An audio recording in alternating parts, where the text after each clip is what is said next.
Kana mo atong gitanaw tungod kay di ba akong gi-mention last week nga nag-open bidding ta. Unya tulo ka higayon yung nag-bidding ta wagid mo drop ang prime waste. So dili siguro na tumatanaw nga for lifting na ang this is order mo bid sila. Maghuwat lang ta. Pero manghinao ta ha nga ang ilang reklamo sa una tungod kay partial ang lifting sa cease and desist order gikan si DNR.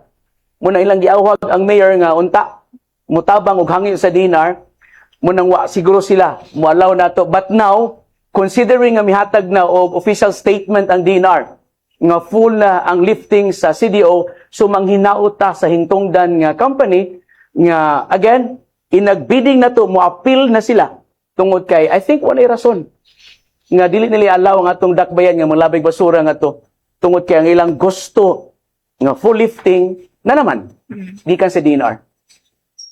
Kanos adi ang next bidding, sir? Di pa ko kakuan sa schedule, but soon we will do that. So is it safe to say, sir, nga before this year ends, makalabay ta balik sa Binalyo?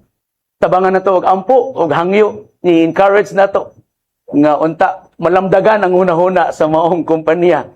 And then mo-appeal na siya sa ato ang bidding nga pagkahimuon. Sir, follow up lang sir sa katong sa about sa paglabay og basura. Sir, na-mention ka nga kanang sa opening of sa bidding wala ni pa submit ang Binalyo. Nailaing ni submit, sir? Wala sad. Sila ra gyud. Sila ra gyud siya.